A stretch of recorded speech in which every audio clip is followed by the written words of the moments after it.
السلام علیکم ورحمۃ اللہ وبرکاتہ۔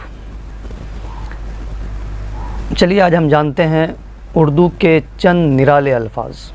میں نرالے اس لیے بول رہا ہوں کہ اردو زبان ہی بہت پیاری اور میٹھی ہے اور انتہائی خوبصورت زبان ہے۔ لوگ یہ سوچتے ہیں کہ یہ زبان جو ہے صرف مسلمانوں کی زبان ہے، حالانکہ بالکل یہ غلط بات ہے۔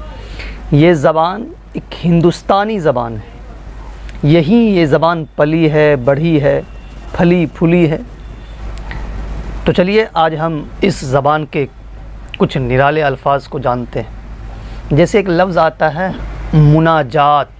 مناجات، مناجات نہیں، مناجات۔ مناجات بولتے ہیں دعا کو، سرگوشی کو، کانافوسی کو۔ دعا، سرگوشی، کانافوسی، یہ سب معنی آتے ہیں مناجات کے۔ ایک لفظ آتا ہے ہم آہنگی۔ ہم آہنگی، جس کا معنی یہ ہوتا ہے ایکتا، میل جول، ایک سی آواز۔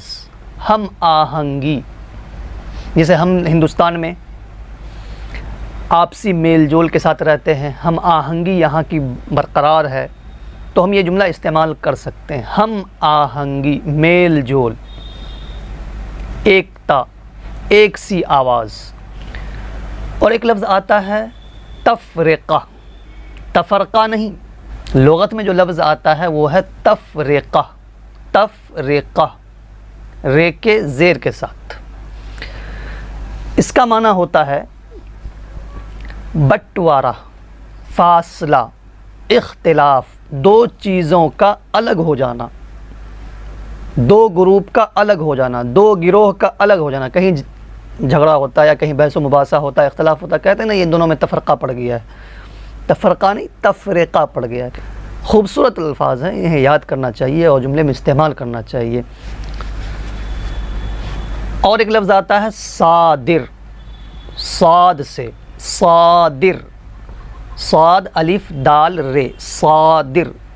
اس کا معنی ہوتا ہے جاری ہونا، نافذ ہونا، چالو ہونا۔ جیسے بولتے ہیں نا کہ حکم صادر ہو گیا ہے، حکم صادر ہو چکا ہے، یعنی حکم نافذ ہو چکا ہے، حکم جاری ہو چکا ہے۔